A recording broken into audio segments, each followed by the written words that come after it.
Dok, baka trap lang yan. Yung babaeng yan, di ba siya yung pasyente niyong nagkalat ng chismis noon? Bulong ng head nurse habang si Andy ay halos dumapa na sa sahig ng charity ward. Hawak-hawak ang batang lupaypay sa sakit. Pakiusap po, iligtas po ninyo ang anak ko. Umiwas ang mga nurse. Ang isa pa'y nagsabi, mukhang pera lang habol yan. Nabalitaan sigurong ikakasal ka na, Dok. Tahimik si Doc Theo. Habang nakatingin sa bata, mabagal siyang lumapit. Tumitig sa bata, sa sarili, sa nakaraan. Isara ang buong palapag. Ihanda ang operating room. Ako ang mag-oopera. Hindi maaarang hindi ko malaman ng totoo.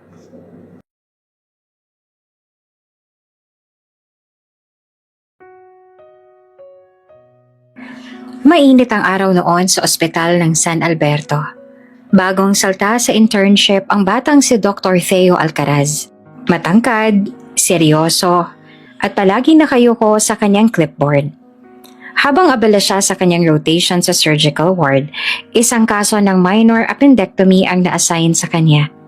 Isang dalagang pasyente na ang pangalan ay Agatha Dayan Elagan, o mas kilala sa tawag na Andy.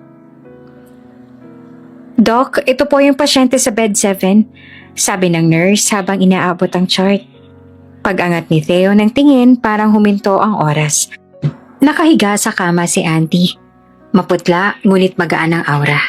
May kung anong kislap sa mga mata nito na tila ba kayang pawiin ang pagod at init sa paligid. Hindi ito kagandahang parang artista, pero may presensyang hindi mo matatalikuran. Nang ngumiti ito kay Theo, may kung anong gumalaw sa dibdib ng batang doktor. Magandang hapon, Doc. Bati ni Auntie. Sana di ka tulad ng huling doktor na parang mas takot pa sa akin kaysa ako sa operasyon. Napangiti si Theo. Promise, hindi ako matatakotin. Lalo na't sa ganyang ngiti pa lang, parang gumagaling agad ang pasyente. At doon nagsimula ang araw-araw nilang palitan ng biro. Sa tuwing bibisita si Theo para i-monitor ang sugat ni Andy, hindi lamang medical terms ang nababanggit. Nandyan ang kwentuhan tungkol sa paboritong pagkain, tambayan sa probinsya at ang pangarap ni Andy na maging preschooler. Gusto kong turuan ng mga batang kasing kulit ko, sabi ni Andy na minsang tinanong kung bakit edukasyon ang gusto niya. E di magaling ka sa bata? Tanong pa ni Theo. Hindi lang sa bata, pabalong ni Andy habang nakatitig sa kanya. Minsan, pati sa doktor. Mabilis ang tibok ng puso ni Theo, pero alam niyang hindi tama. May rules, may boundaries. Pero sa bawat tawa ni Andy, sa bawat maikling kwento ng kanyang simpleng buhay, unti-unting natutunaw ang pader na itinayo niya. Dumating ang gabi bago siya ma-discharge. Doc, sabi ni Andy habang hawak ang kanyang discharge paper. Pwede bang sa rooftop tayo saglit? Gusto ko lang makita ang city lights. Last night ka na dito eh. Nagkatingin na ng mga mata nila. Tahimik si Theo pero tumango. Magkasabay silang umakyat sa rooftop ng ospital. Walang ibang tao kundi sila at ang malamig na hangin ng Desyembre. Sa ibaba, kumikislap ang ilaw ng mga sasakyan. Sa itaas, kumikindat ang bituin sa langit. Andy, sabi ni Theo sa mahinang boses. Alam kong hindi dapat, pero gusto kong malaman mo na napalapit ka na sa akin. Tumalikod si Andy, pero hindi para iwasan siya, kundi para itago ang ngiting may halong kaba at tuwa. Hindi lang ikaw, sagot niya. Pero tama ka, hindi dapat. Tahimik, hangin lang ang naririnig, hanggang sa lumapit si Theo.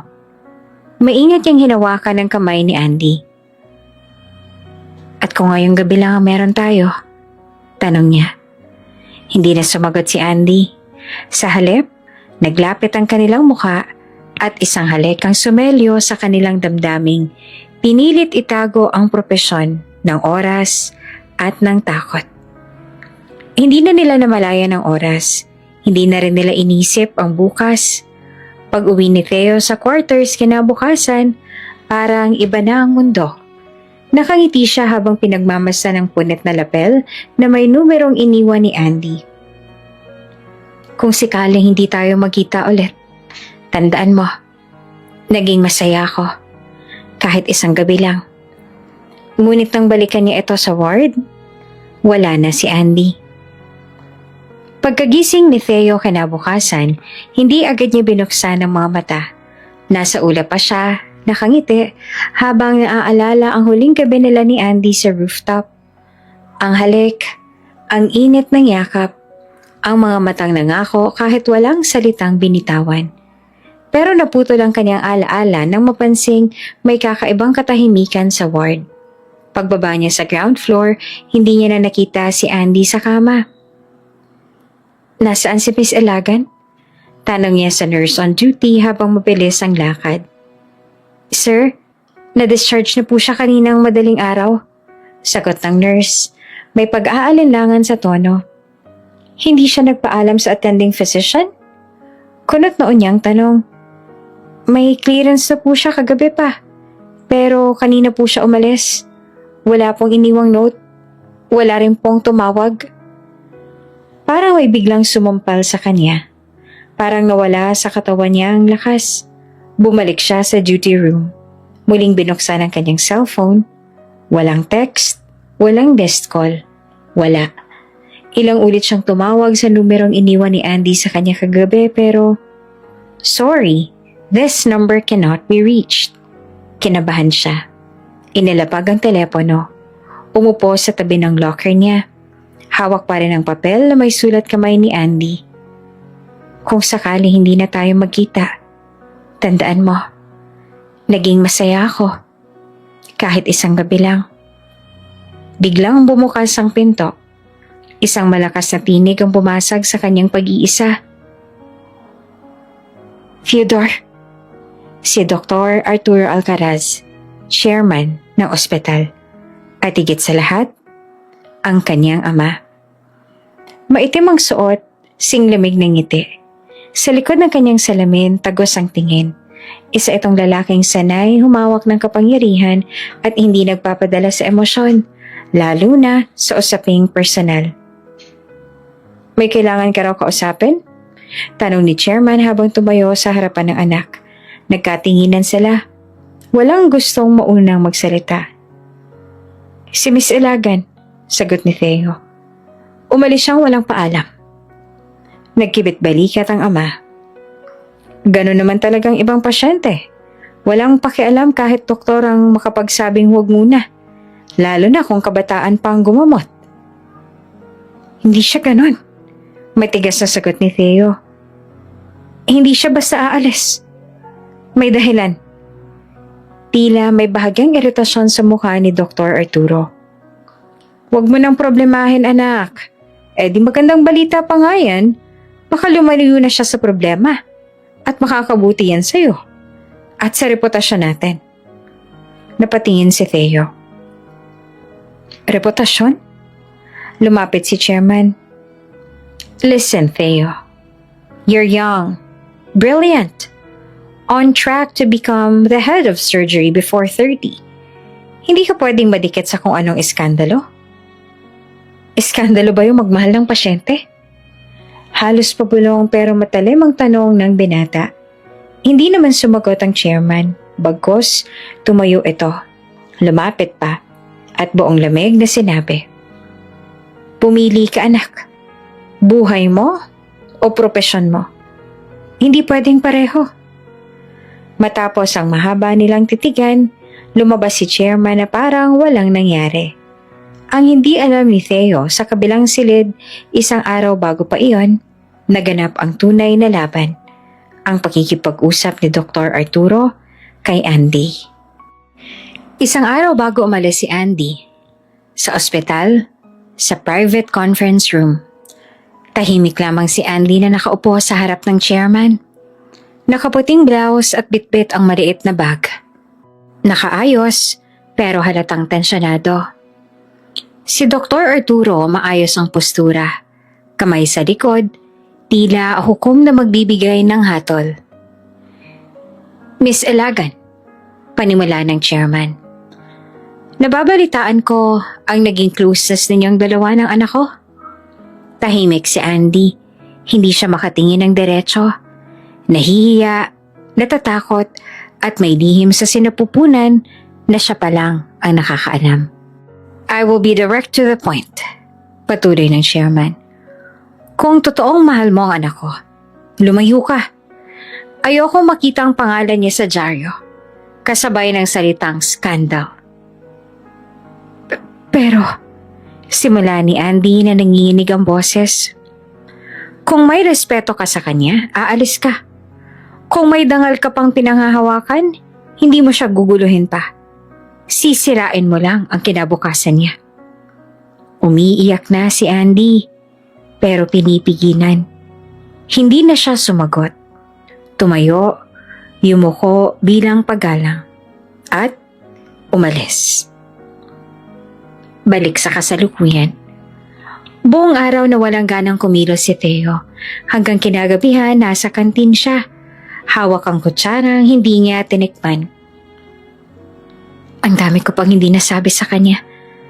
Ang dami kong tanong. Sa loob-loob niya, bakit bigla siyang nawala? Bakit wala man lang paliwanag? Pero sa kabilang dako ng Maynila, sa isang lumang terminal ng bus, may isang babaeng umiiyak habang hawak ang tiyan. Andy, okay ka lang? Tanong ng kasamang tiyahin. Tumango si Andy. Pero sa puso niya, durog. Hindi niya masabi sa ama ng kanyang dinadala ang totoo. Pinili niyang manahimik sapagkat mas mabigat ang dalang banta ng ama nito kesa sa kahit anong kilig na nararamdaman niya sa rooftop. Hindi alam ni Theo at hindi kailanman malalaman sa ngayon.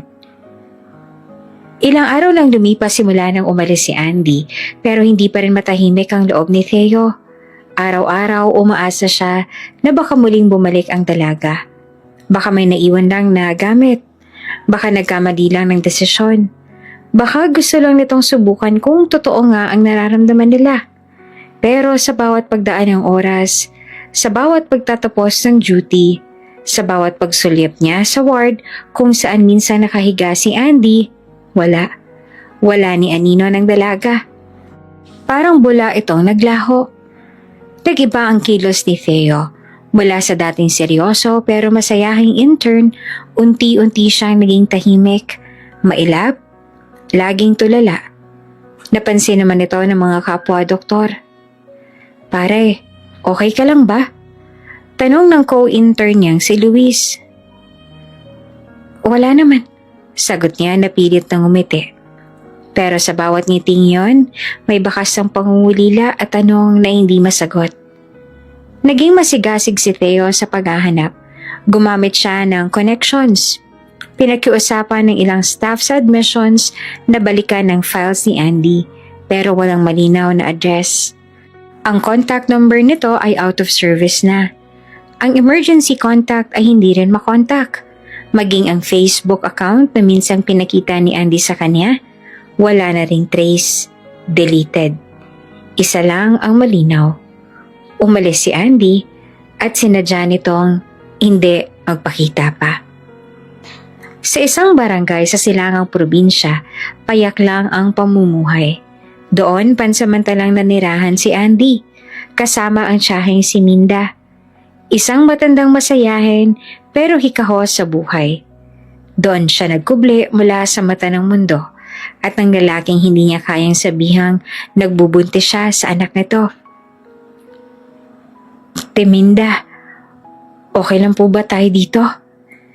Tanong ni Andy nang minsan nasa bangko sila sa harap ng maliit na kubo.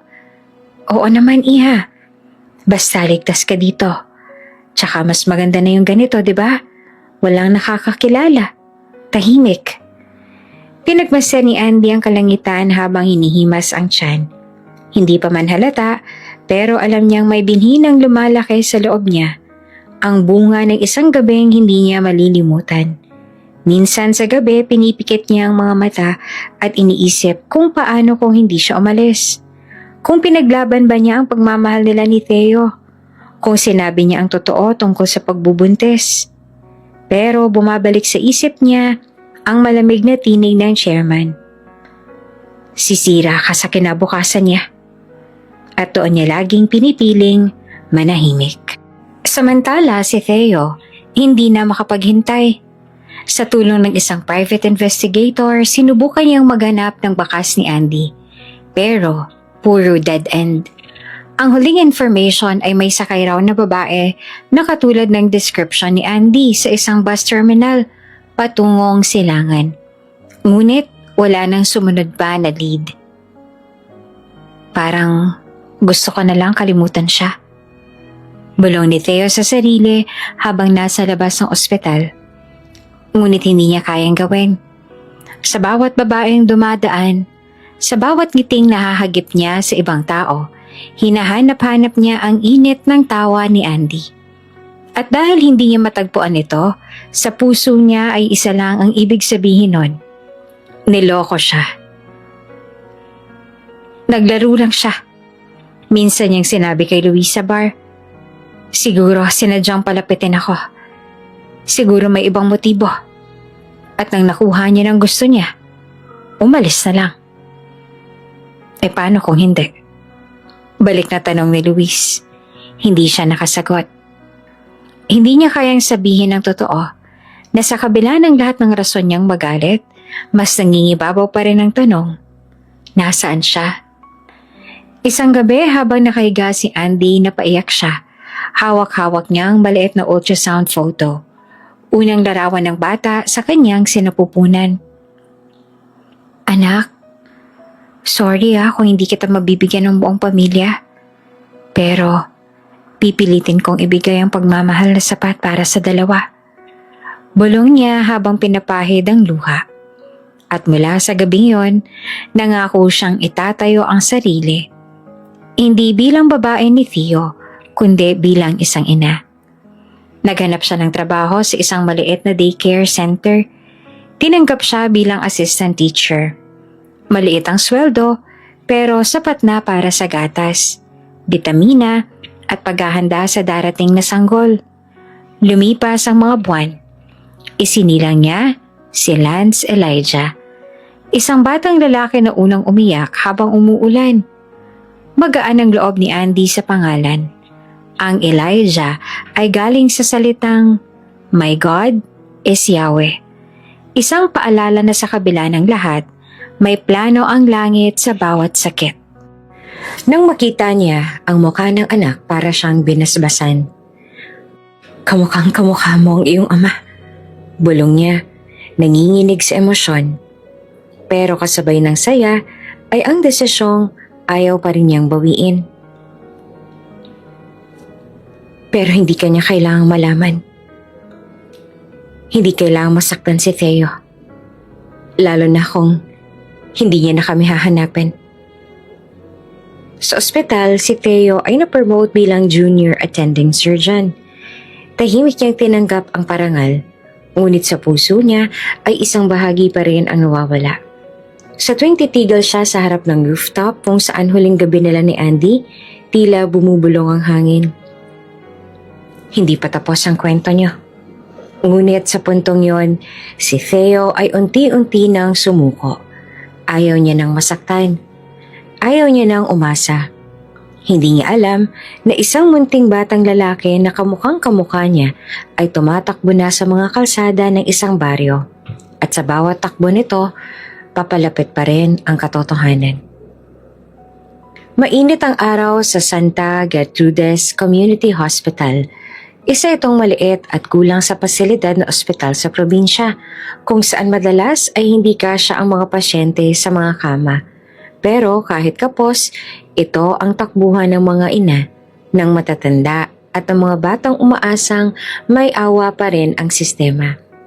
Sa labas ng emergency entrance, isang babaeng pawis na pawis, may pasang-pasang batang halos hindi na kumikilos. Si Andy iyon. Hindi na ang dating maaliwalas ang mukha. Namumutla siya at halos hindi makapagsalita sa pagod at kaba.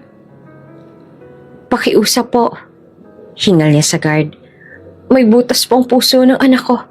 Kailangan niya ng oxygen. Kahit pa-check lang oh." "Ma'am," sagot ng gwardya, "puno po ang emergency. Sa charity ward na lang po kayo tumuloy." Nagmamadaling tinungo ni Andy ang charity ward. Buhat pa rin sa Lance na labis nang nangihina. Namamaga ang mga mata ng bata. Pawis na pawis at nahihirapan ng huminga.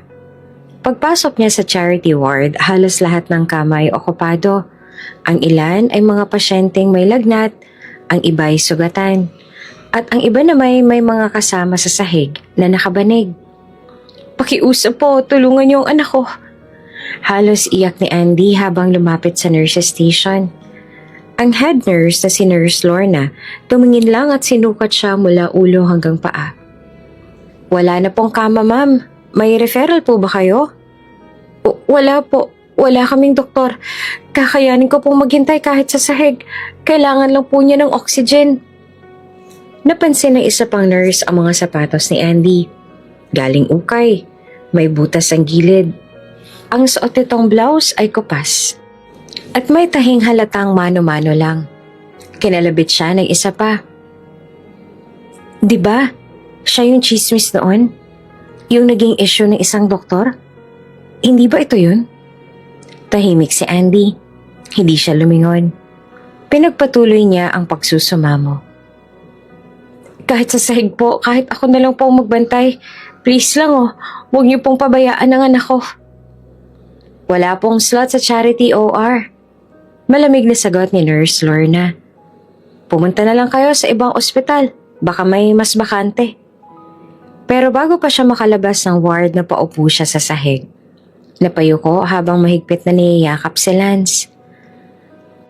"Anak, huwag mo akong iiwan ha." Pabulong niyang hikbi. "Hindi ko alam kung saan pa ako lalapit." Lumapit ang isang janitor. Naawa sa kanila. "Ma'am, sandali lang, tatawagin ko po yung assistant ni Doc Alcaraz. Baka pwede po kayong maipacheck." Sa kabilang dulo ng ospital, nasa mini clinic si Nurse Mark, assistant ni Dr. Theo. Habang abala siya sa pag-record ng files, may kumatok sa pinto. "Sir Mark, may babae sa charity ward, may dalang batang mukhang kritikal. Wala raw pambayad baka pwede pong ma-assess man lang." Agad na tumayo si Mark. Pagkarating sa ward, nakita niya si Andy na nakaupo sa sahig. Nakayakap sa bata. Agad siyang lumapit at yumuko. "Ma'am, ako po si Mark. Pwede po bang makita ang anak ninyo?" Napatingin si Andy. At sa unang pagkakataon ay nagtagpo ang mga mata nila. Parang may naramdaman si Mark na kakaiba sa itsura ng bata. Mabilis niyang tiningnan ang mukha nito. Mahahabang pilik, matangos ang ilong at may hugis sa baba na tila pamilyar. "May pangalan po ba kayo?" tanong niya. "Andy Ilagan po. At siya po si Lance." Tumango si Mark. "Tatawagin ko po si Doc. Dito lang po kayo." Mabilis siyang lumakad pabalik sa clinic. Kinuha ang phone. Nag-scroll sa gallery ng old photos si Dr. Theo. Pinagtabi sa isip ang batang nakita at ang graduation photo ni Doc. Parehong-pareho ang mata, kilay at hugis ng mukha. "Hindi ako pwedeng magkamali," bulong niya. Kamukhang kamukha.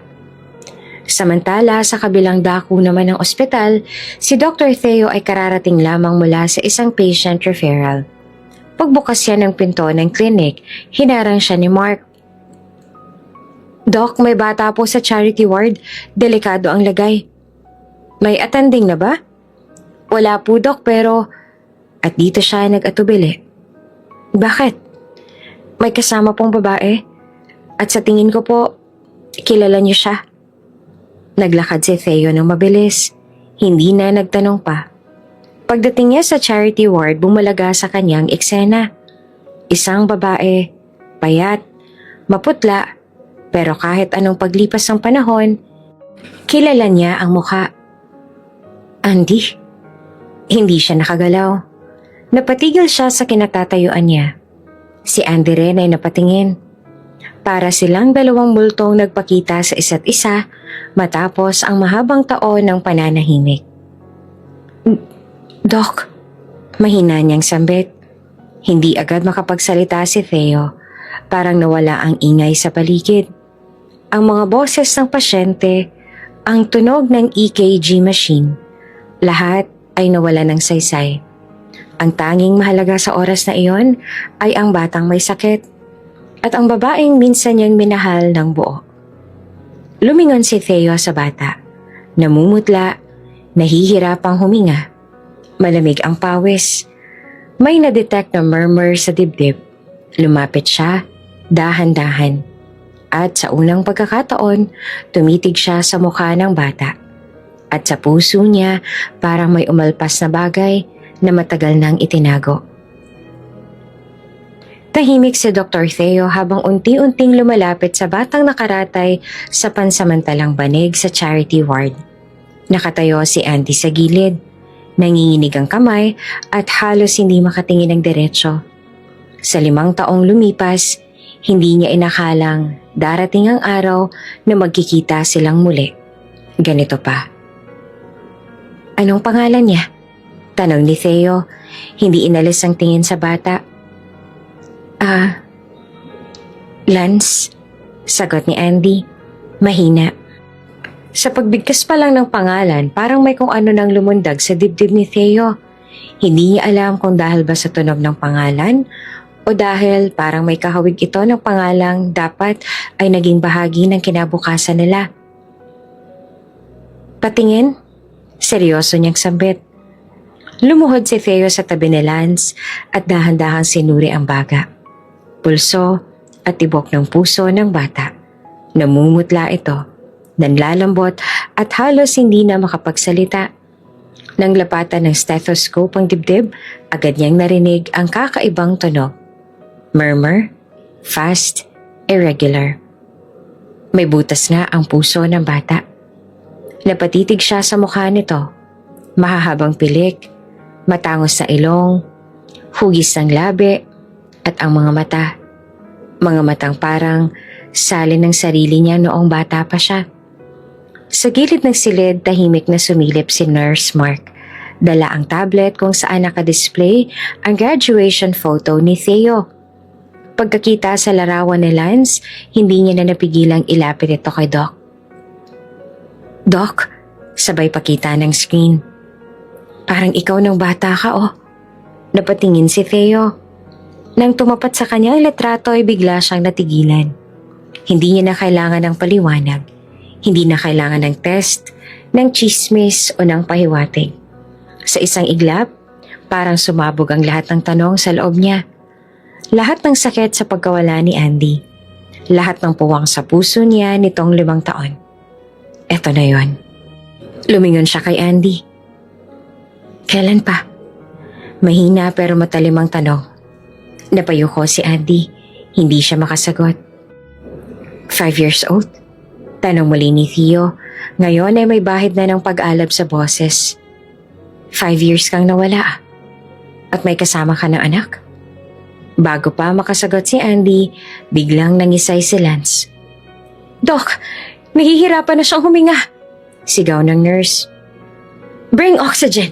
Mag-clear tayo ng OR. Utos agad ni Theo. Walang slot ng charity OR, Doc. Sagot ni Nurse Lorna. Lahat ng OR nakabook ngayon at hindi siya priority patient. Priority ko siya. Sabay tumayo si Theo at tumingin sa paligid. Isara ang buong palapag. Madiing utos niya. Ihanda ang operating room. Napatulala ang lahat. Ang ibang nurse, hindi makagalaw. Doc, sigurado po ba kayo? Close the entire floor. Ako ang mag-oopera. Tahimik ang buong ward. Isang linya lang iyon, pero parang bomba sa buong ospital. Si Andy sa gilid halos maiyak. Theo, wala kaming pambayad. Wala akong... Hindi siya pinatapos ni Theo. Walang kinalaman yan. Ang mahalaga, buhay ng bata. Lumingon si Theo kay Mark. Ihanda mo ang OR. I-endorse mo sa admin kung anong kailangan. I don't care kung magreklamo sila. Tumango si Mark. Agad na tumakbo. Muli siyang lumuhod sa tabi ng bata at hinawakan ng malamig na kamay nito. Lance? Bulong niya. Hindi ka pwedeng mawala. At sa loob ng isipan niya, isang tanong ang hindi niya matakasan. Anak ba kita? Habang isinakay si Lance sa gurney, sinundan ito ni Andy. Nanginginig siya sa kaba at emosyon, pero hindi pa rin makapagsalita. Hindi niya alam kung anong uunahin. Ang pasasalamat ba kay Theo? Ang pag-amin ng totoo? O ang takot na masaktan siya nito muli kapag nalaman ang lahat? Sa hallway, sinabayan siya ni Nurse Lorna. Sigurado ka ba dyan sa ginawa mo? Bulong nito. Baka hindi lang buhay ng bata ang masira, pati ang career ni Doc. Napatitig si Andy sa anak. Ang bata ang mahalaga. Kung may masira man, hindi ba't mas pipiliin nating iligtas ang buhay kaysa ang pride? Sa loob ng OR, nakahanda na ang lahat. Si Theo, bagamat buo ang loob, ay ramdamang bigat sa dibdib. Hindi lamang ito isang operasyon. Isa itong labang hindi niya inakalang haharapin niya. Hindi lamang ito tungkol sa medikal na karanasan. Ito ay laban sa puso, sa isang nakaraan na muli niyang kahaharapin. At habang nagsisimula na ang countdown sa anesthesia at unti-unting pumipikit sa Lance, isang bulong ang lumabas sa bibig ng bata. Doc, parang kilala kita. At doon parang may pumutok sa dibdib ni Theo. Ngunit kailangan niyang manatiling matatag. Hindi lamang bilang doktor, ngunit bilang isang lalaking kailangang malaman ang katotohanan. Kahit masakit, kahit huli na, o baka hindi pa. Tahimik ang buong operating room maliban sa huni ng mga monitor at kaluskos ng mga medical instruments. Si Dr. Theo Alcaraz nakafocus, matatag ang kamay habang sinisimula ng procedure sa batang sa Lance. Pero sa ilalim ng kanyang surgical mask, hindi mapigil ang pagbugso ng emosyon. Sa bawat hiwa at tahi, pilit niyang pinapawi ang damdaming hindi niya kayang pangalanan.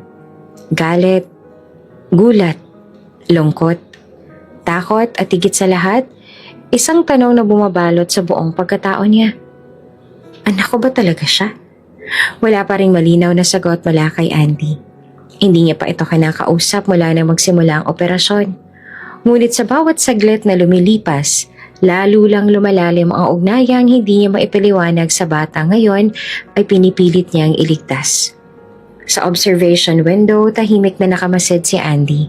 Hawak-hawak niya ang maliit na rosaryo. Ang una niyang regalo kay Lance noong isinilang ito. Nang makita niyang si Theo mismo ang humahawak ng scalpel at hindi nito ipinasa sa ibang surgeon, napaluha siya. Hindi ka nagbago, Theo. Palagi kang nauuna sa sakripisyo. Pero alam niyang may tanong si Theo na hindi ito titigil hanggat hindi niya sinasagot. Lalo na ngayon na ang sagot ay nasa harapan lang niya. Ngunit pinipili pa rin niyang itago. Makalipas ang 2 oras, lumabas si Theo sa operating room. Pagod ngunit may tagumpay sa mga mata. Pinunasan niya ang pawis at tumiretso sa lounge kung saan tahimik na nakaupo si Andy. Pagkakita sa kanya, agad itong tumayo. Kamusta siya? Halos bulong ni Andy. Bakas ang kaba sa kanyang mukha. Stable na siya. Naayos ng butas sa puso. Kailangan pa rin ng ilang araw sa ICU para obserbahan. Pero ligtas na siya. Napahawak si Andy sa dibdib. Napaupo. Luha ang napangiti. Salamat. Salamat, Theo. Tahimik. Isang malalim na buntong hininga ang sinundan. Bakit hindi mo sinabi sa akin? Diretsong tanong ni Theo. Bakit hindi mo ako hinanap? Napatingin si Andy sa sahig at mariing pinikit ang mga mata. Hindi mo alam lahat, Theo. Then tell me, sagot niya. Malumanay pero puno ng sugat ang tinig. Naghintay ako. Naghahanap. Tumanda ako sa tanong kung nilaro mo lang ba ako. Ngayon, bigla kang lalabas. May kasama kang bata na kamukhang kamukha ko. Andy. Patuloy niya. Anak ko ba siya? Napapitlag si Andy. Huminga siya ng malalim at sinimulang buuin ang kasinungalingan na ilang beses niya nang sinanay sa isip. Nagkasakit kasi ang nanay ko. Panimula niya. Kinailangan kong umuwi noon. Mabilis ang lahat. Wala akong akses sa ospital. Walang maayos na signal. Wala ring balak sumira sa buhay mo. Tiningnan siya ni Theo, mariin. Hindi mo sinagot ang tanong ko. Umiling si Andy. Hindi ikaw ang ama, Theo. Tahimik. Parang sinuntok si Theo sa dibdib. Hindi ako? Hindi mo kailangang masaktan. Hindi ko rin kayang sirain ang buhay mo. Masaya ka na, 'di ba? Wala ka nang dapat isipin. Masaya? Mapait na sambit ni Theo. Sa 5 taon na lumipas, wala akong ginawa, kundi hanapin ka. Iniwan mo ako. Iniwan mo ako may tanong. Tapos ngayon, hindi mo malang kayang sabihin sa akin kung totoo o hindi. Dahil kung malaman mong anak mo siya, ano ngayon? Ipapakulong mo sarili mo sa isang responsibilidad na hindi mo naman planano? Hindi ba dapat ako magdesisyon? Balik ni Theo. Masakit, pero totoo. Tahimik si Andy. Lumapit si Theo. May karapatan akong malaman. Hindi lamang bilang lalaki. Bilang doktor man o hindi. Karapatan ko bilang tao, Andy. Anak ko ba si Lance? Titig ang sagot ni Andy. Ngunit sa loob-loob niya, hindi pa siya handang aminin ang lahat. Paano kung mawala ulit siya? Paano kung hindi niya matanggap? Kaya pinili niyang muli ang kasinungalingan. Hindi, Theo. Hindi ikaw ang ama. Sa likod ng pinto, palihim na nakikinig si Nurse Mark at sa naririnig niya, napailing siya. Hindi siya naniniwala. Hindi sa nakita niyang reaksyon ni Doc. Hindi sa nakita niyang pagmamahal ni Theo habang nag-oopera. Hindi rin sa nakita niyang mga mata ng bata na tila salin mismo ng kaluluwa ng doktor na hindi kailanman tinuruan kung paanong magmahal. Pero ngayon, handang magpakasakit para sa isang batang hindi niya daw alam kung sa kanya. Kinabukasan, habang nagpapagaling si Lance sa ICU, tahimik lamang si Theo habang pinagmamasan ito sa loob ng salamin. Tuwang-tuwa si Lance nang makita siya. Doc Theo, ikaw na naman po. Napangiti si Theo kahit mabigat ang puso. Tinapik niya ang salamin. Gagaling ka, buddy. Promise ko yan. Sa gilid, naroroon si Andy. Tahimik lang. Hindi makatingin kay Theo. Pero sa puso niya, alam niyang hindi magtatagal at lalabas din ang totoo. 2 araw matapos ang operasyon, masigla na ulit si Lance sa loob ng ICU. Sa kabila ng mahina pa ring katawan, hindi na matatawaran ang sigla ng bata tuwing dumarating si Dr. Theo. Doc Theo! Masiglang bati ni Lance habang pilit sinasampang sarili sa kama. Nagdala po kayo ng laruan? Ngumiti si Theo at inilabas ang maliit na kahon mula sa likod ng puting coat. Special delivery para sa pinaka-cool na pasyente ko. Agad na binuksan ni Lance ang kahon. Isang maliit na stethoscope toy set. Nagniningning ang kanyang mga mata. Ako rin po ba? Magiging doktor? Kung gugustuhin mo, sagot ni Theo. Paluhod sa tabi ng kama. Baka nga mas mahusay ka pa sa akin balang araw. Sa gilid ng silid, tahimik na nakamasid si Andy. Nakaluhod, nakatitig sa interaksyon ng dalawa. Ramdam niya sa bawat ngiti ni Lance at tawa ni Theo ang koneksyong hindi niya maikakaila. Totoo nga, anak niya talaga si Lance.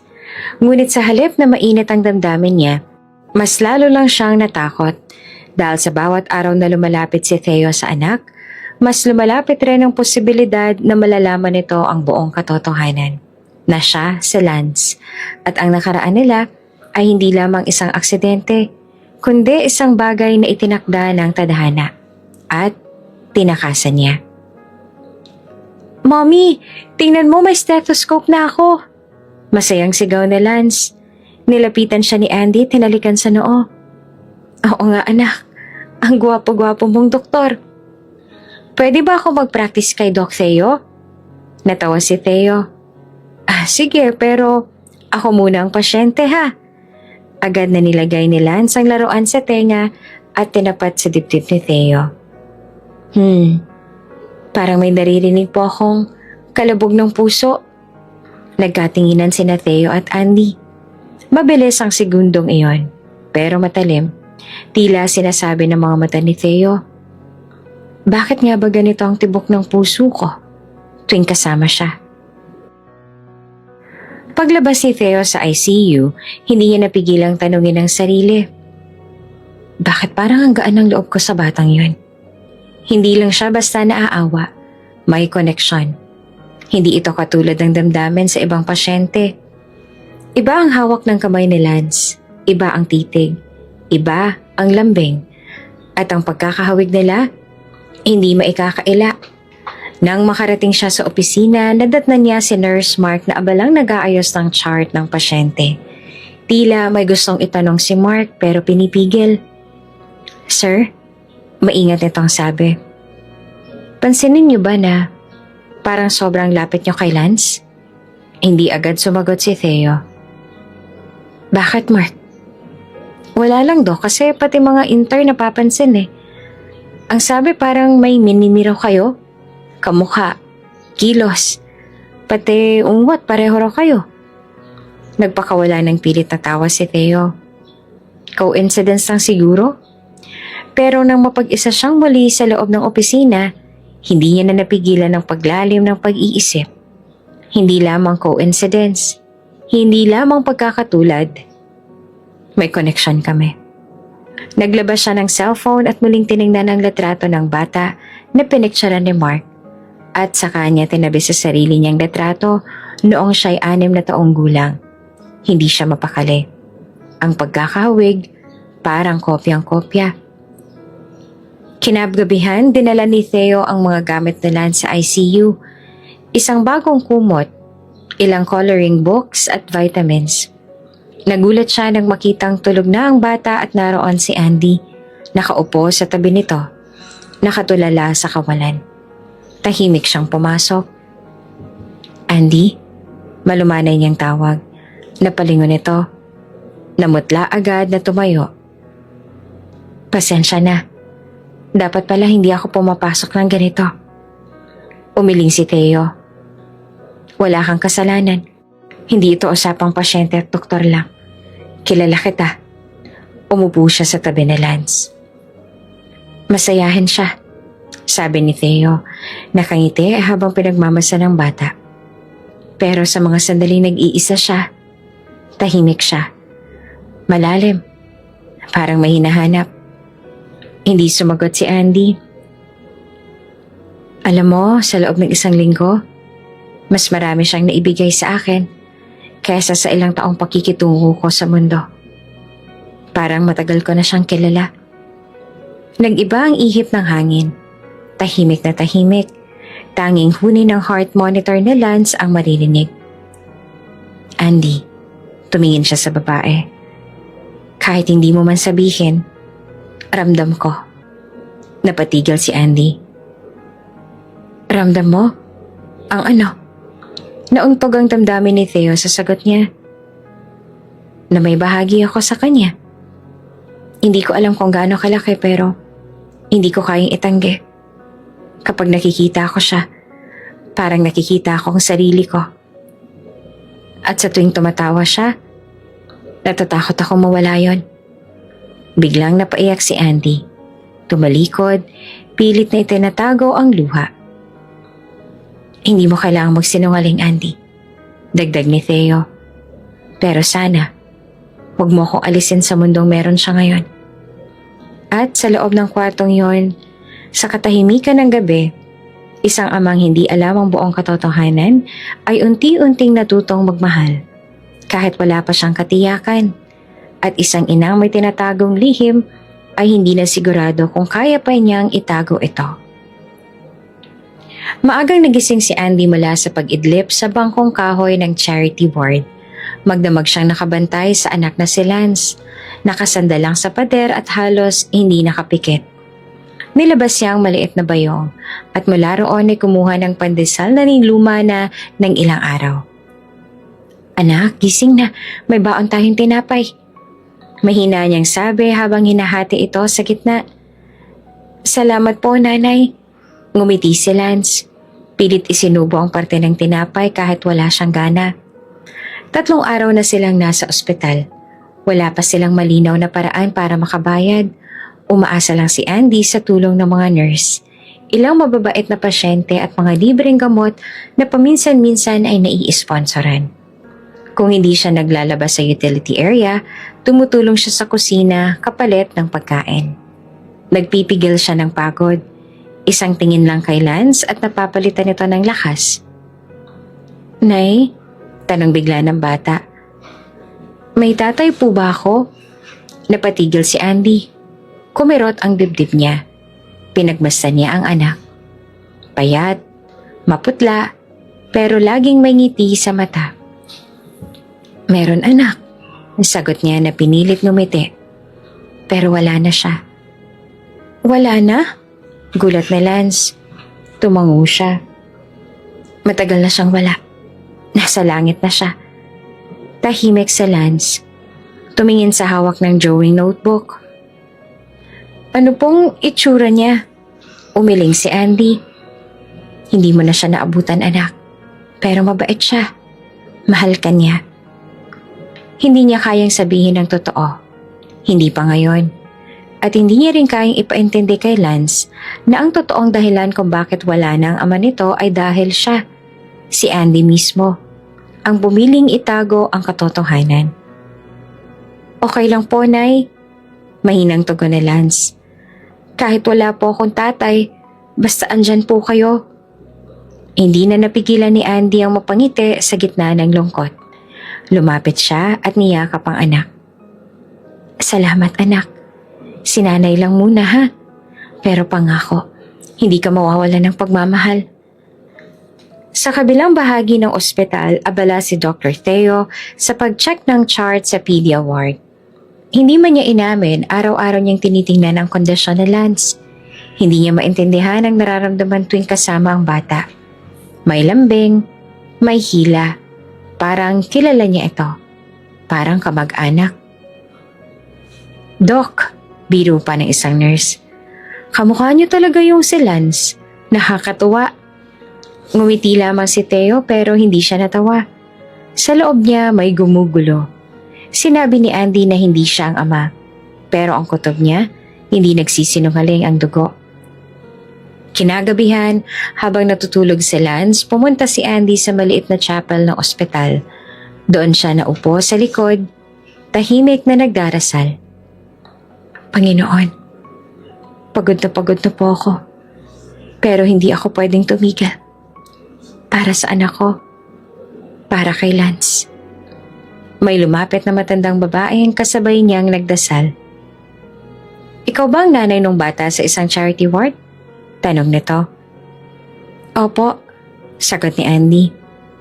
Wala bang ama? Huminto siya bago sumagot. Wala na po, patay na. Tumango agad ang matanda. Alam mo anak, hindi kailangang may ama ang bata para lumaking buo. Pero huwag mo ring ipagkait sa anak mo ang karapatang malaman kung sino siya. Hindi na sumagot si Andy. Tumulo ang luha niya. Tumango siya sa matanda at tahimik na lumabas. Karapatang malaman. Tumatak sa isip niya ang bawat salitang yon. Kinabukasan dumalaw si Theo sa ward. Magandang umaga, buddy. Bati niya. Doc Theo! Sigaw ni Lance.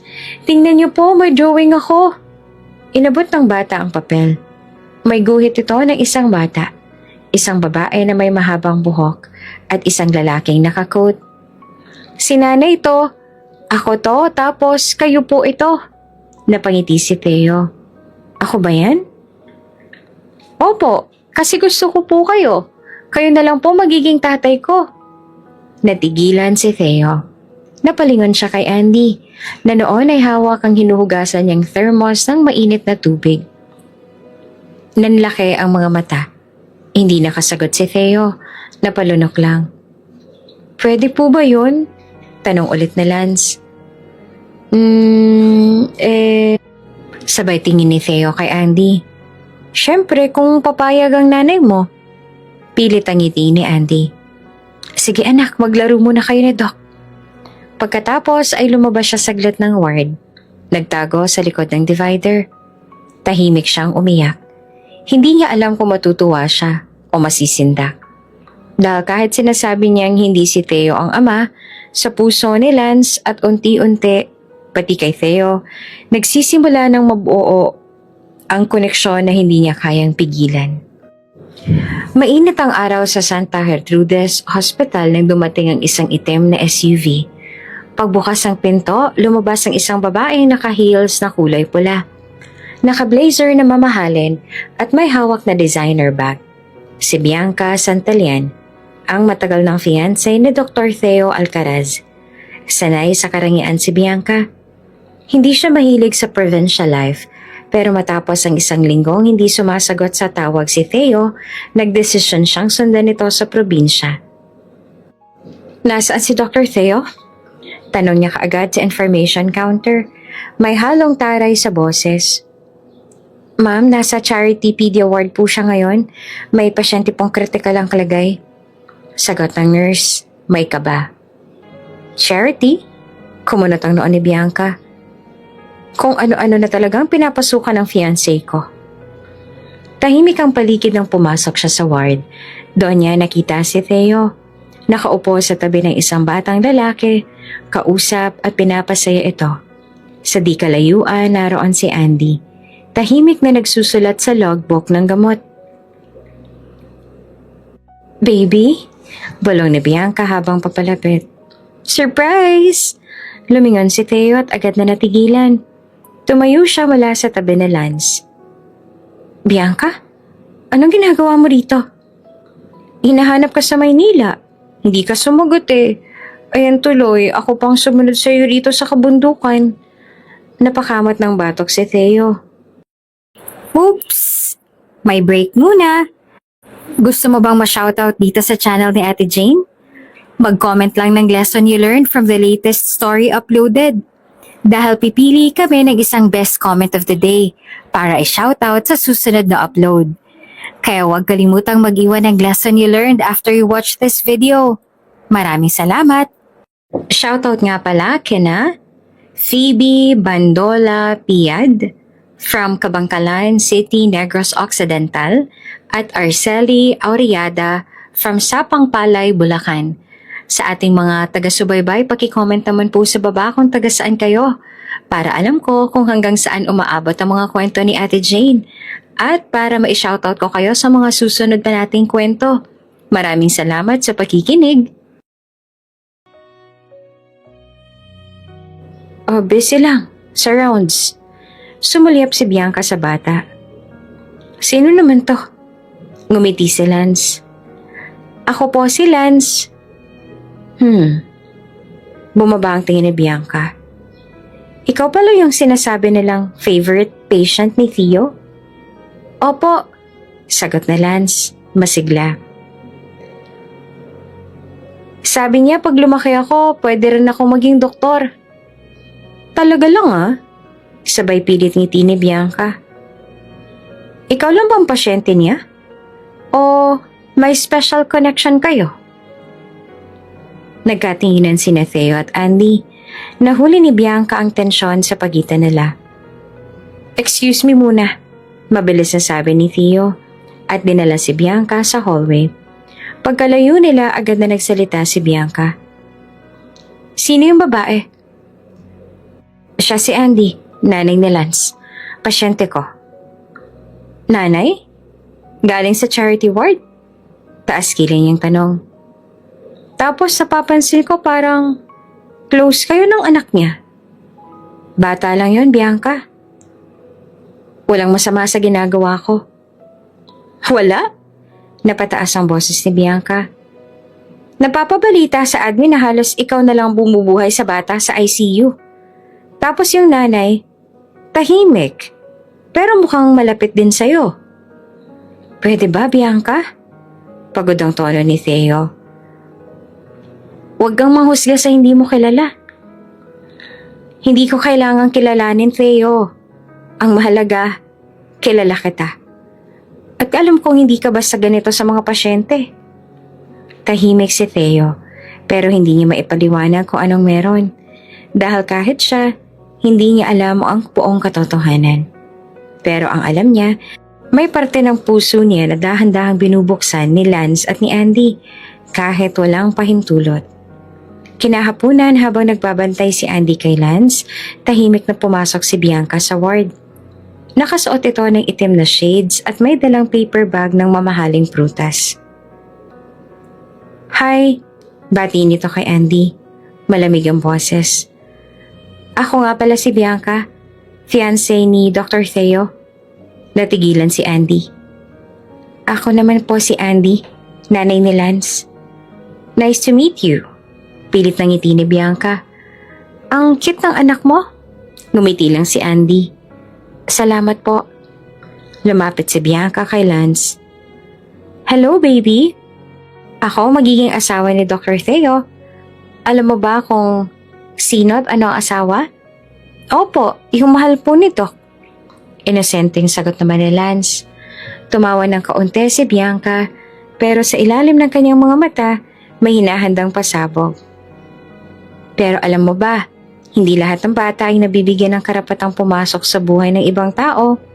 May mga pamilyang buo na, at kapag may mga sumisingit, nakakagulo lang. Po?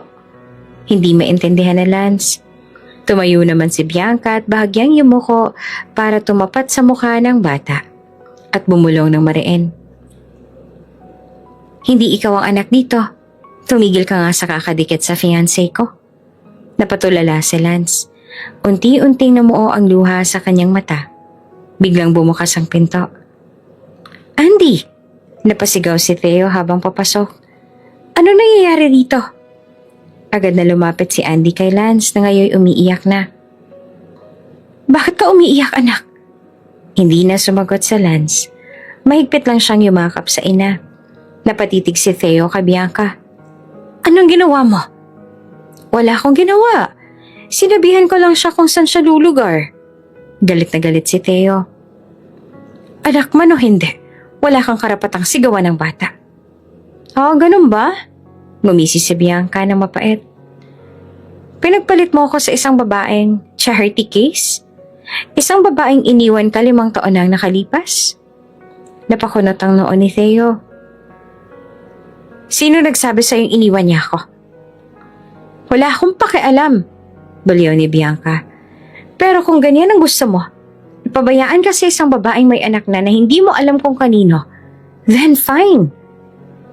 Tiningnan niya si Andy mula ulo hanggang paa. Good luck sa pagtitiis mo sa lalaking hindi marunong tumupad sa pangako.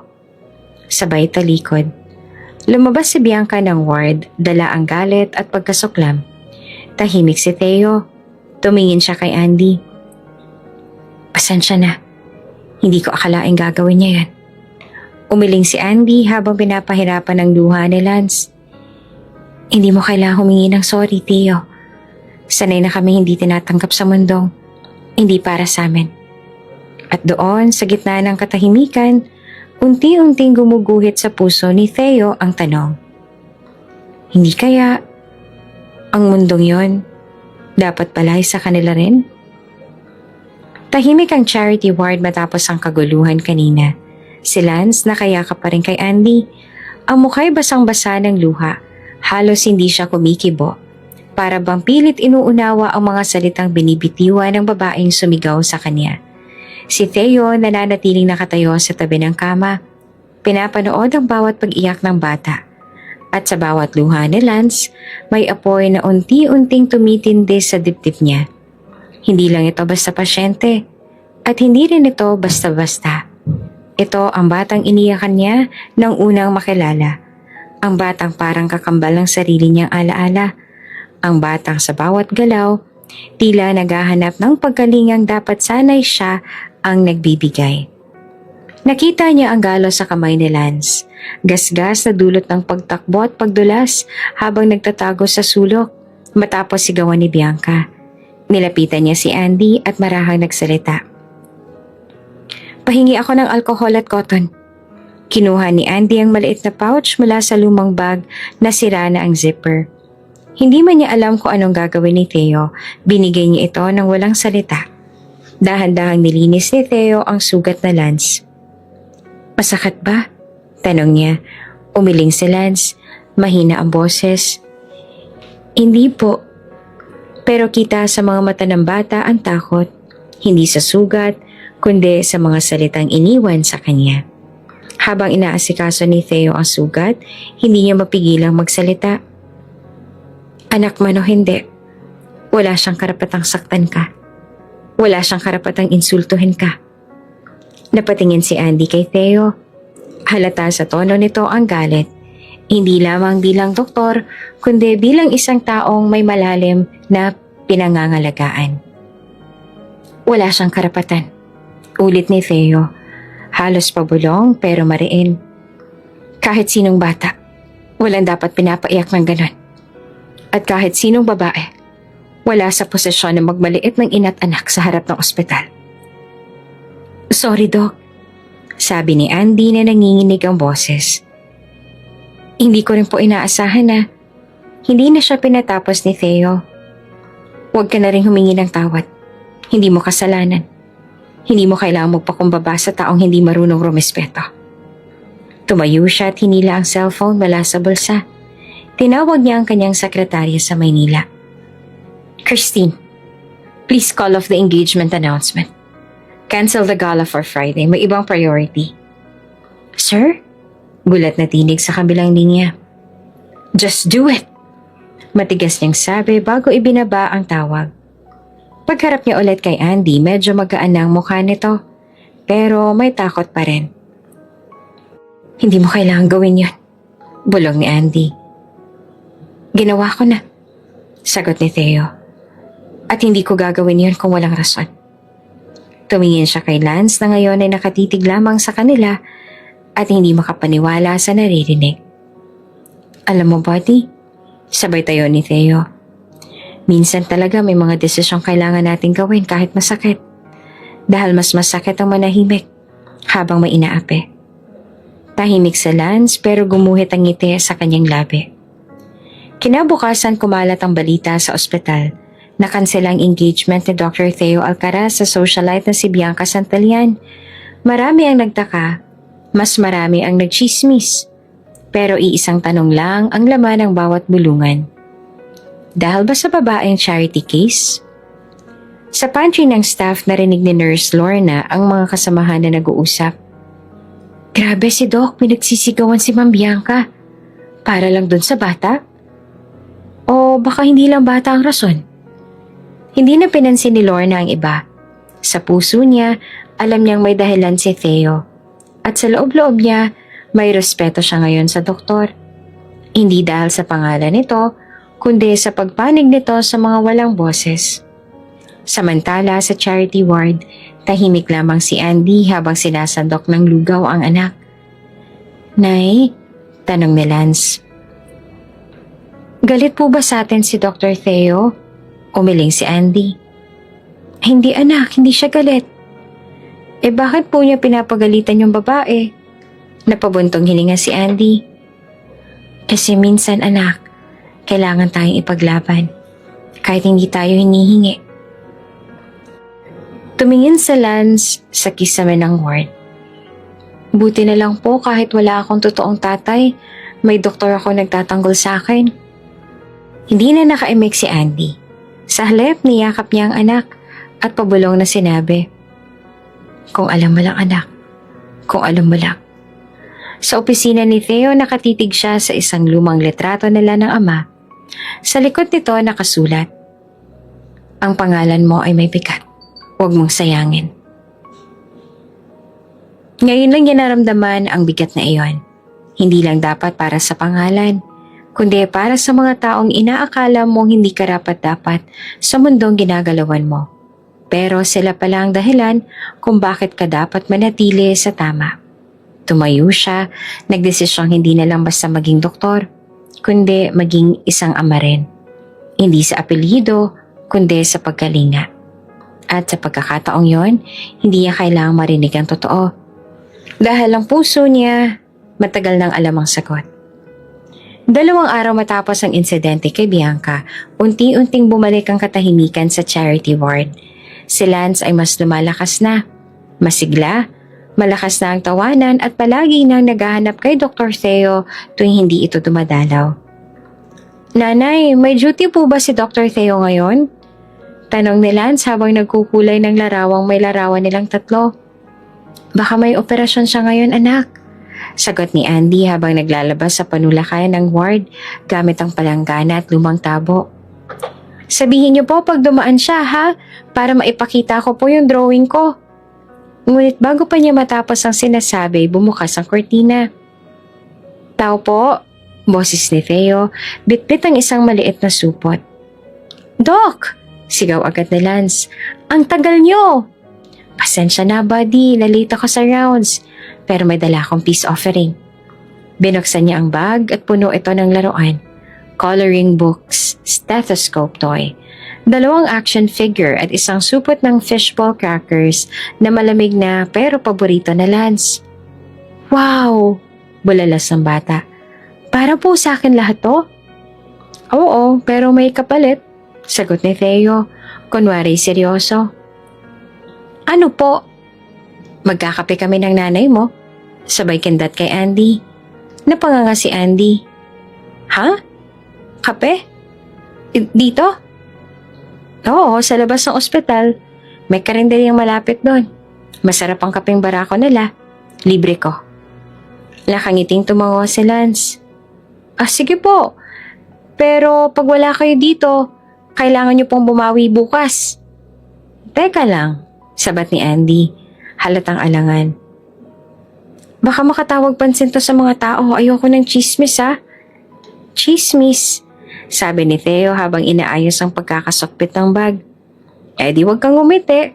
Para isipin nilang galit ka sa akin. Napailing si Andy, pero napangiti rin. Sige na nga, basta mabilis lang. Sa labas ng ospital, sa ilalim ng isang lumang payong ng sari-saring kulay, umupo sina Theo at Andy sa plastic na mesa ng karinderya. Sa pagitan nila, 2 baso ng kape at isang platitong biskwit. Tahimik sa unang sandali.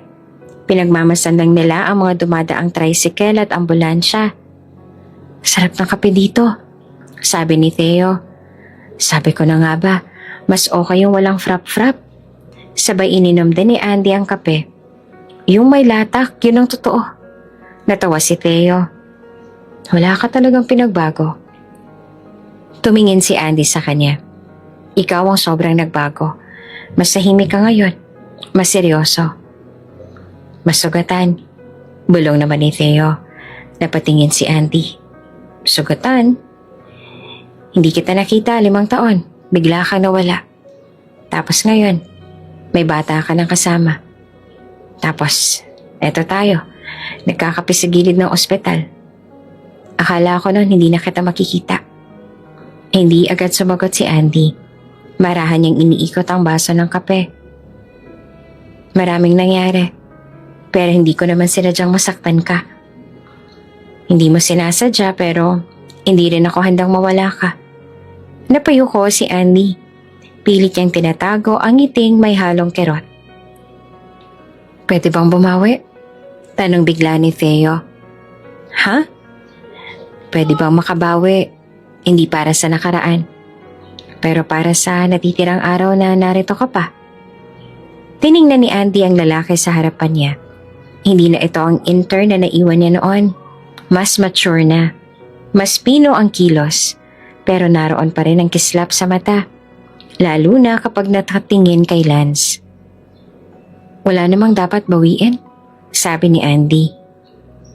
Pero kung gusto mong mag-umpisa ulit bilang kaibigan, ka-opisina, ka-duty, okay lang. Tumango si Theo. Ka-duty muna. Kaibigan, sa susunod na lang. Ka-date pa ako makalusot. Napatawa si Andy sabay iling. Sira ka pa rin talaga. Pero hindi niya na kayang itanggi. May parte ng puso niyang natutuwang makita ulit ang lalaking minsan niyang minahal at sa gitna ng hirap, ng sakit, ng mga lihim na hindi pa rin niya kayang ilabas, masarap pa rin palang may sandaling ganito. Mga segundong hindi kailangang magpaliwanag. Pagbalik nila sa ospital, sinalubong agad sila ni Lance. Nanay, Dr. Theo, bakit po kayo ang tagal? Sabay akay sa kanilang dalawa papunta sa kama. Surprise, buddy! Sabay abot ni Theo ng candy. Para sa'yo, reward sa pagiging matapang. Kahit wala akong daddy, okay lang. Bigla niyang sabi habang hawak ang candy. Kasi may nanay naman ako matapang at may doktor ako mabait. Hindi na nagsalita si Andy, hindi rin si Theo. Pero sa mga matang nagkatinginan, nandoon ang kasunduan. Walang formal na usapan, walang label, pero may tiwala. At sa katahimikan ng gabi, sa simpleng salita at mga tingin, nagsimula ang pagbabalik ng damdaming akala nilang nawala na. Pero tahimik lang palang naghihintay. Gabi sa Santa Gertrudis Hospital, tahimik ang paligid. Ang ilaw sa hallway ay malamlam at ang tunog ng wall clock lang ang maririnig sa lounge ng mga doktor. Doon sa lumang sofa nakahiga si Dr. Theo. Basang-basa ang suot, pagod at nilalagnat. Galing siya sa 3 sunod-sunod na emergency cases. Sa kabilang bahagi naman ng ospital, kakatapos lang ni Andy na magbantay kay Lance. Nakatulog na ang bata matapos magbasa ng kwento sa coloring book na ibinigay ni Theo. Pero hindi mapakali si Andy. May kutob siyang may hindi tama. Lumapit si Nurse Mark. Ma'am, si Doc Theo po, parang nilalagnat. Ayaw magpadala sa ER. Nasa lounge lang daw po. Gusto niya raw matulog saglit. Hindi na siya nag-atubili. Kinuha niya ang lumang bimpo na Lance at agad na nagtungo sa lounge. Pagpasok niya sa silid, bumungad sa kanyang pamilyar na tanawin. Si Theo, nakahiga sa sofa, pinapawisan, at bahagyang nanginginig. Nakapikit ito, pero halatang hindi mahimbing ang tulog. Dahan-dahan siyang lumapit. Kinuha ang baso mula sa lababo. Binasa ang bimpo at ipinatong sa noo ni Theo. Ang kulit mo talaga, kahit may lagnat, ayaw magpatingin. Bulong niya habang pinupunasan ang pawis nito. Tahimik ang silid. Hindi siya umalis agad. Umupo siya sa gilid ng sofa at tinitigan si Theo. Ang dating batang doktor na kaibigan niya noon, ngayon ay isa ng ganap na lalaki. Pagod, pero palaban pa rin. At sa kabila ng sakit, siya pa rin ang gumagabay, hindi lamang sa mga pasyente, kundi pati sa kanila na Lance. Marahan niyang hinawakan ang kamay nito. Malamig, at sa gitna ng katahimikan, dumapa siya sa gilid, pinipigilan ng pagbagsak ng luha. Kung naririnig mo lang ako, mahinang sabi niya. Sana kahit minsan lang, marinig mong anak mo si Lance. Bumuntong hininga siya. Hindi ko kayang sabihin noon, at hindi ko rin alam kung kaya ko pa. Pero sa bawat araw na nakikita kitang kasama siya, parang gusto kong bitawan lahat ng takot. Hinaplos niya ang buhok ni Theo. Pasensya ka na. Sa lahat ng hindi ko nasabi. Sa lahat ng itinatago ko. Pero pinili ko lang na protektahan kayo. Kahit sa maling paraan. Sandaling yumakap si Andy mula sa gilid. Mahigpit. Buong damdamin. Hindi siya nagtagal. Tumayo rin siya. Inayos ang bimpo ni Theo. Tsaka dahan-dahang lumabas ang lounge. Sa paglalakad niya pabalik ng ward, mabigat ang puso niya. Pero sa kauna-unahang pagkakataon, naringgan niya ang sarili. Hindi sa ingay ng takot, kundi sa tahimik na pakiusap ng pag-ibig. Kung oras na, sana handa ka nang makinig. Samantala sa loob ng lounge, si Theo ay patuloy pa rin natutulog. Hindi siya nagising. Wala siyang narinig. Wala pa siyang alam. Ngunit sa panaginip niya, may boses ng isang babae na paulit-ulit lang sinasabi, anak mo siya. Anak mo siya. At sa kanyang pangiti habang pagtulog, tila ba ang puso niya ang unang naniwala, kahit wala pang sinasabi ang isipan. Kinabukasan, parang walang nangyari kay Dr. Theo Alcaraz. Wala nang lagnat, wala na rin senyales ng paghihina. Ngunit hindi siya agad bumalik sa regular rounds. Sa halip, isang plano ang kanyang inihanda. Isang eksperimento ang hindi medikal, kundi emosyonal. Kung hindi mo sasabihin ang totoo, Andy, bulong ni Theo sa sarili habang nakaharap sa salamin. Baka oras na para ikaw ang ilagay sa operasyon. Sa ward, abala si Andy sa pag-aalaga kay Lance. Maaga niyang pinakain ito ng sabaw at pinainom ng gamot. Ngunit napansin niya hindi pa rin dumadaan si Theo. Anak, hindi ba dumadalaw si Dr. Theo kaninang umaga? Tanong niya. Hindi po, Nay, sagot ni Lance. Kahapon po siya hindi nagpapakita sa akin. Kinabahan si Andy.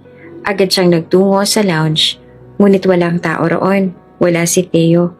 Tinungo niya ang OPD. Wala rin. Hanggang sa nurse station niya nalaman ang balita.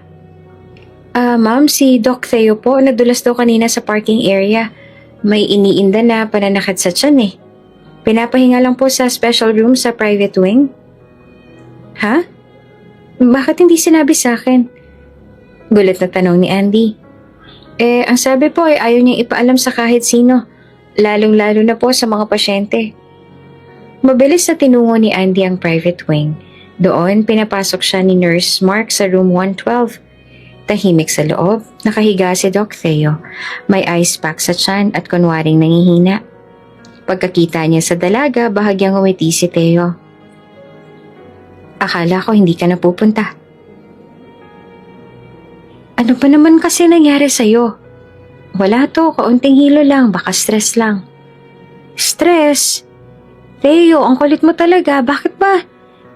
Dapat nagpapahinga ka sa bahay. Hindi naman ako sanay na wala ka. Sabay pikit at pilit nagpapahina. Pinisil ni Andy ang braso nito. Nagbibiro ka pa, pero halatang may masakit naman sa'yo. Sabay ungol ni Theo. Kung sakaling hindi na ako magising bukas, pwede bang may aminin ka sa akin? Napakunot ang noon ni Andy. Ano ka ba? Huwag kang magsalita ng ganyan. Kung sakali lang naman. Bumuntong hininga si Theo. Sana marinig ko mula sa'yo. Kung ako ba talaga ang ama ni Lance? Tumigil si Andy. Parang tumigil din ang oras. Napalunok siya. At sa kauna-unahang pagkakataon, halos masambit niya na ang totoo. Bakit mo naman biglang tinanong yan?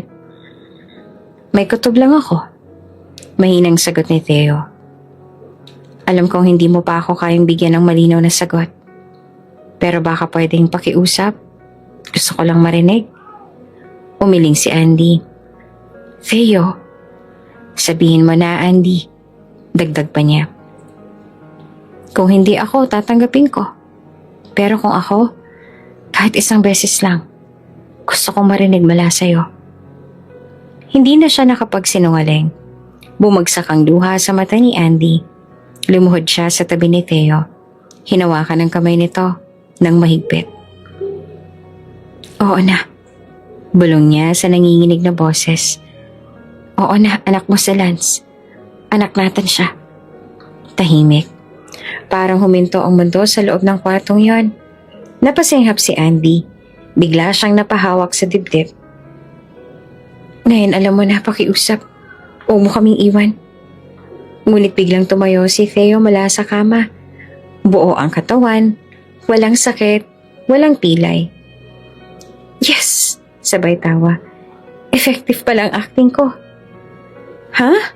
Napaatras si Andy. Oo, sorry na, wala akong sakit. Lahat ng to acting lang. Sabay kintat. Gusto ko lang mapilitan kang magsabi ng totoo. Ginawa mo tong prank para lang umamin ako? Oo, kasi kung hindi ko pa to ginawa, baka sa graduation pa ni Lance ko marinig ang katotohanan. Nagpanting ang tenga ni Andy. Theo Alcaraz, grabe ka. Wala ka talagang kwenta. May kwenta kasi alam ko ng totoo. Sabay turo sa sarili. Ako ang ama. Hindi ka na nahiya. Sama mo, niloko mo ko. Ngunit bago pa siya tuluyang makalabas ng silid, tinawag siya ni Theo. Andy! Nilingon niya ito. Alam kong galit ka at siguro tama lang. Pero salamat. Ha? Salamat saan? Salamat sa pagsasabi kasi simula ngayon, hindi na ako papayag na mawala kay Lance. Kahit anong mangyari, tatay niya ako at tatayo ako sa tungkuling yon. Hindi na sumagot si Andy pero kita sa mga mata niya ang paghahalo ng inis, galit at kaluwagan. Ngumiti si Theo habang hawak pa rin ang tiyan na kunwari masakit pa. Pero pwede mo na akong sampalin. Pero wag masyado, baka ma-ospital na talaga ako.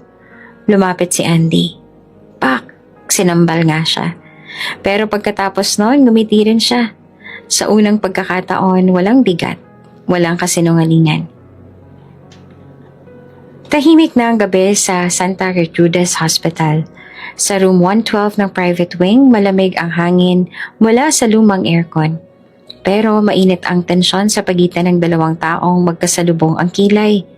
Si Andy nakatayo pa rin sa may pintuan, habang si Theo hawak ang pising tinamaan ng sampal. Aray! Bulong ni Theo pero may ngiti sa labi. Bakit? Gusto mo pang isa? Nakataas ang kilay ni Andy. Gusto ko pa pero yakap naman ang isunod. Biro ni Theo habang inilingkis ang kumot sa katawan. Kunwari nagiyelo sa takot. Napasinghap si Andy. Kapal talaga ng mukha mo. Hindi mo malang naisip na pwede akong himatayin sa kaba? Pero hindi ka naman himatay eh. Sabay kindat ni Theo. Ang galing mo ngang umamin eh. Solid. Kumbaga sa operation, flawless incision. No bleeding. Baka sa susunod ikaw nang i-opera ko. Balik ni Andy. Pero hindi mapigilang umiti. Tumahimik sila sandali. Pero ang katahimikan ay hindi na mabigat. Hindi na puno ng tanong. May kasamang aliwalas. Parang unang paghinga matapos ang bagyo. Naupo si Andy sa gilid ng kama. Grabe ka talaga. Hindi mo lang alam ilang beses ko nang gustong aminin. Pero tuwing titingin ako kay Lance, natatakot ako mawala siya sa akin. Hindi ko siya kukunin. Agad na sagot ni Theo. Hindi ko rin siya papawiin. Kasi simula ngayon, sa lahat ng araw at gabi, gusto ko tayong dalawang gumigising sa tabi niya. Napatingin si Andy. Tayong dalawa? Oo. Sabay abot ng kamay ni Theo. Buo. Hindi perpekto, pero buo. Hindi na nagsalita si Andy, pero marahan niyang tinanggap ang kamay nito. Mainit, matatag, at doon tumulo na rin ang luha niya. Hindi ng takot, kundi ng kaluwagan. Pwede pa bang ayusin? Tanong ni Theo na malumanay. Kahit ilang taon akong absent, tumango si Andy. May utang ka sa anak natin. Hindi mo siya pinabayaan, pero hindi rin siya nilapitan noon. Babayaran ko. Sa araw-araw. Sa yakap, sa paglalaro, sa pagkain ng ampalaya kahit ayoko. Natawa si Andy. Ayaw mo pa rin ng ampalaya? Simula ngayon kakainin ko na. Basta kasama kayo ni Lance. Biglang bumukas ang pinto. Si Lance hawak ang laruan at pilit sumisilip. Nanay, Dr. Theo, ang tagal niyo pong umuwi. Nagkatinginan ng dalawa. Ay anak, sorry nagkakwentuhan na kami ni Doc. Lumapit si Lance. Opo, pero wag niyo na pong tagalan. Gusto ko nang makasama ulit kayo sa kama ko. Hinila ni Theo ang bata para buhatin. Pero agad itong bumagsak.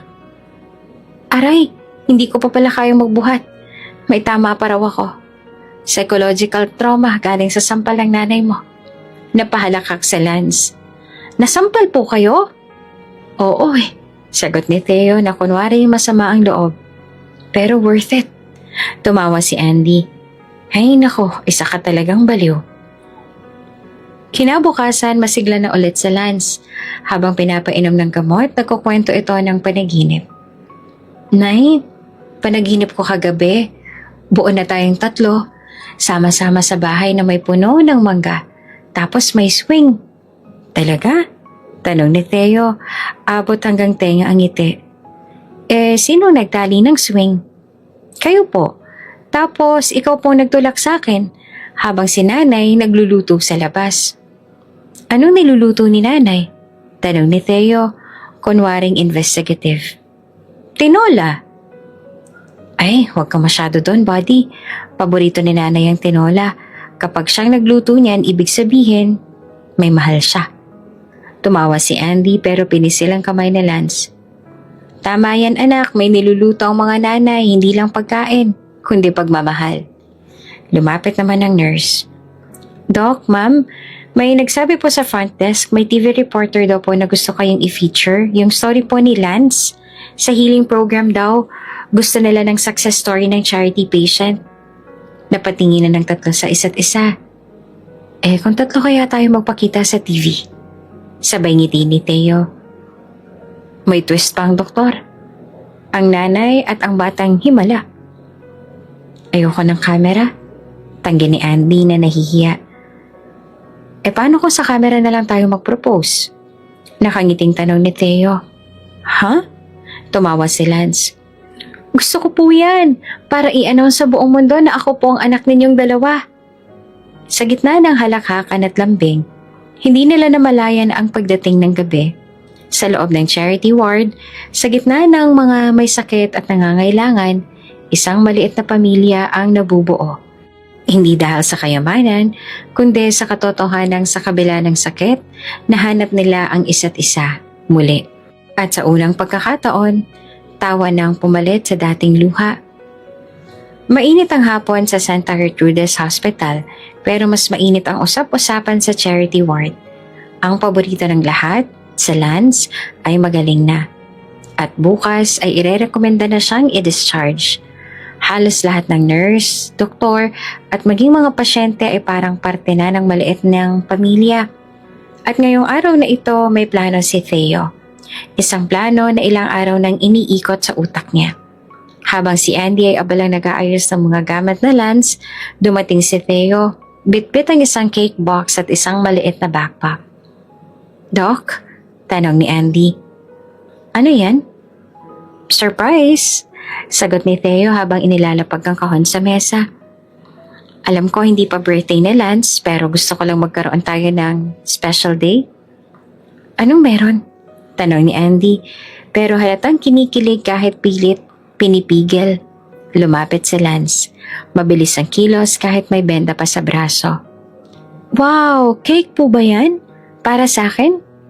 Oo, sagot ni Theo. Pero bago mo buksan, may tanong muna ako sa'yo. Nagkatinginan sina Andy at Theo. Tahimik ang paligid, parang biglang tumigil ang mundo. Lance, panimula ni Theo habang lumuhod sa harapan ng bata. Gusto ko lang itanong, okay lang ba sa'yo na maging daddy mo ako? Yung totoong totoo ha? Yung araw-araw gigising ka na may daddy sa tabi mo. Natahimik si Lance. Tila nag-iisip. Tiningnan si Andy tsaka muling binaling ang tingin kay Theo. Pwede po ba pati si nanay? Kayo na rin po maging asawa? Natawa ang lahat sa paligid.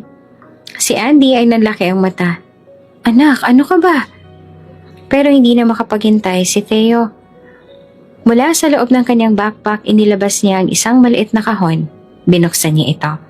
Isang singsing, simpleng ginto na may maliit na ukit. Para sa tatluhan nating umaga. Lumingon siya kay Andy at sa gitna ng bulong-bulungan sa ward, sa harap ng anak nila lumuhod siya. Andy Ilagan, matagal mo akong tinago sa buhay mo. Pero sa panahong yon, hindi rin ako handang magpakatotoo. Ngayon, handa na akong harapin ang lahat. Pati ang galit mo, ang stress mo, at pati ang kalderetang kulang sa patatas mo. Basta ikaw ang kasama ko. Napatawa si Andy, pilit pinipigil ang luha. Ilang taon na tayong pinagtagpo, pinaglayo, pinagtakpan. Pero ngayon, gusto ko na tayong buuin. Bilang magulang na Lance, bilang magkaibigan, bilang mag-asawa. Kumunot ang noo ni Lance. Mag-asawa? Oo, sagot ni Theo habang lumuluha na rin. Hindi pa kasalan mo ako. Huminga ng malalim si Andy at hindi siya makapagsalita agad. Lumingon siya kay Lance na ngayon nakatitig sa kanya na parang nanonood ng cartoon na ayaw tapusin. Nanay, sige na po. Sabi ko po, di ba, pangarap ko yung buo tayo. Iyan na po, oh. Si Doc Theo na, may singsing na. Napahagulhol naman si Andy sa tawa at iyak. Sira talaga kayong mag-ama. Sabay tili ng mga nurse sa paligid. Sagutin mo na, ma'am. Tumingin si Andy kay Theo, sabay tango. Sabay turo sa pisngi. May icing ka pa dyan. Napatawa si Theo na pinunasan ng pisngi at saka tumayo. Anong sagot mo? Tanong niya ulit. Lumapit si Andy at niyakap ito ng mahigpit. Oo, Theo.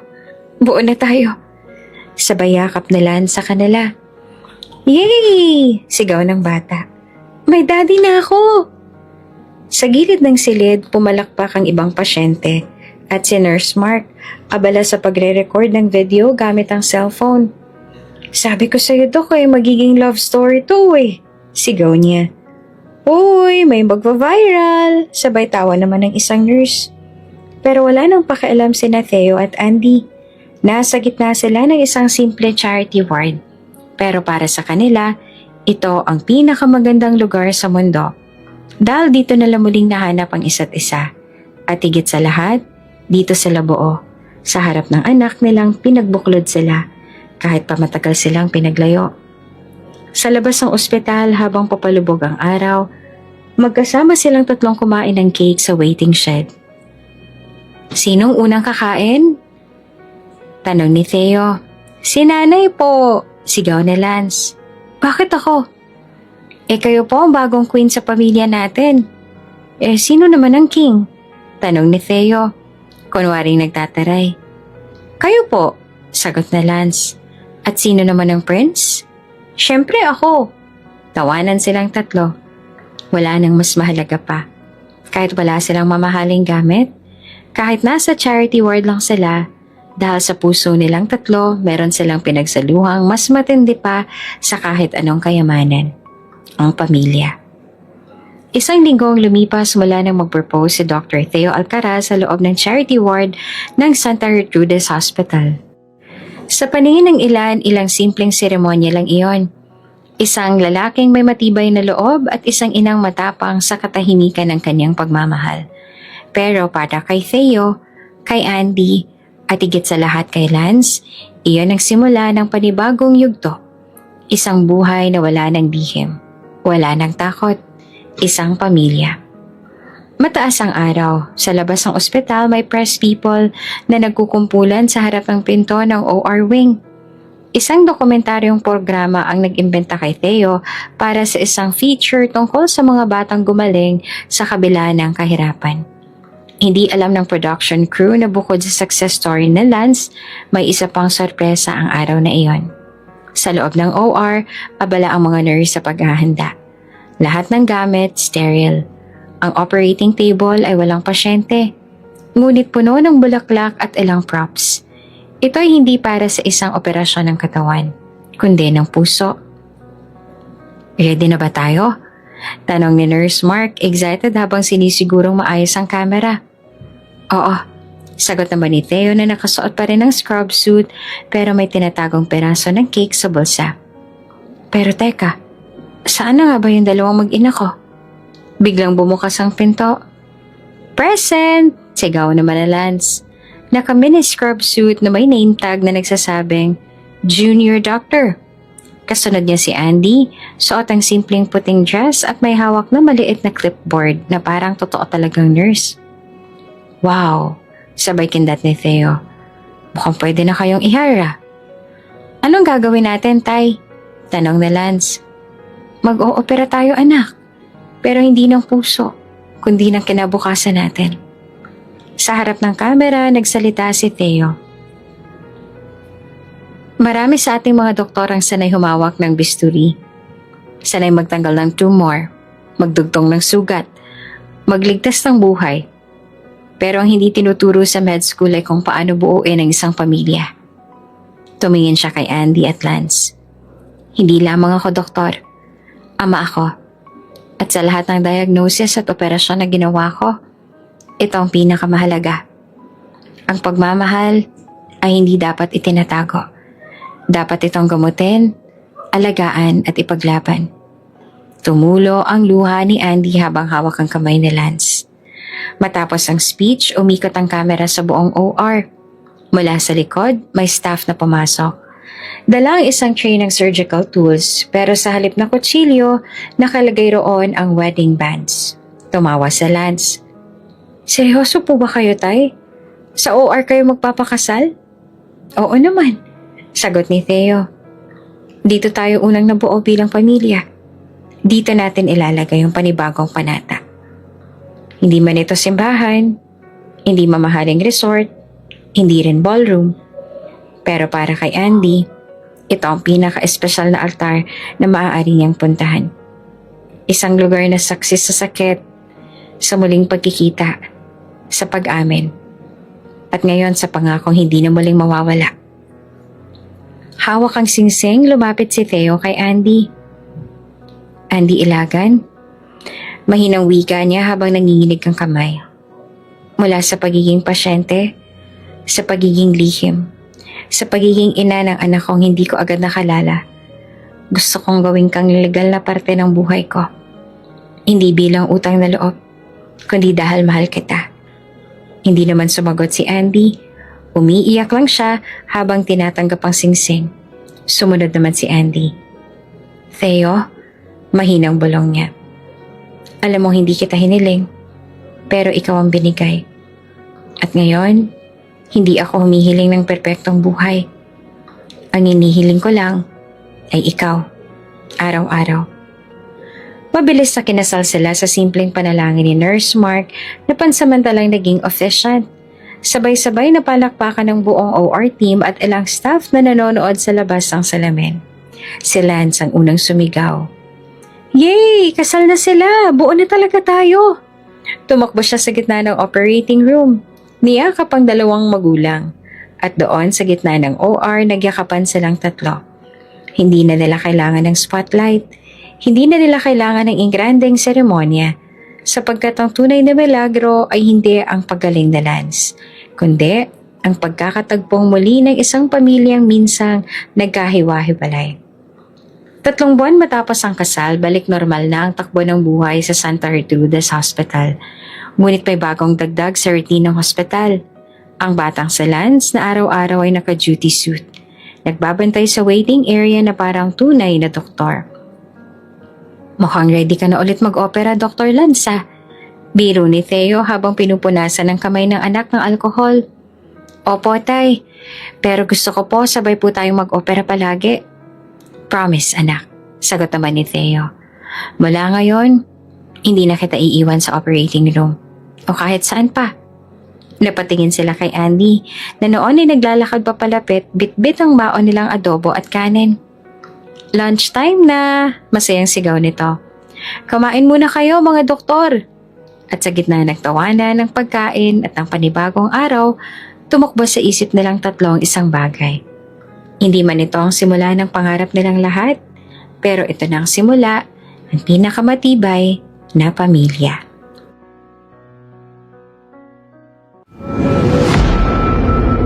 Bago ka pa lang sa channel na ito, Ate Jane TV, huwag kalimutang pindutin ang notification bell and subscribe button. Sana po hindi naman malaking abala sa inyo ang pagpindot ng subscribe button dahil ang kapalit po nito ay ang pagsuporta para makapag-produce ng mga libreng stories sa mga channels ni Ate Jane. Maraming salamat! Doc, baka trap lang yan. Yung babaeng yan, di ba?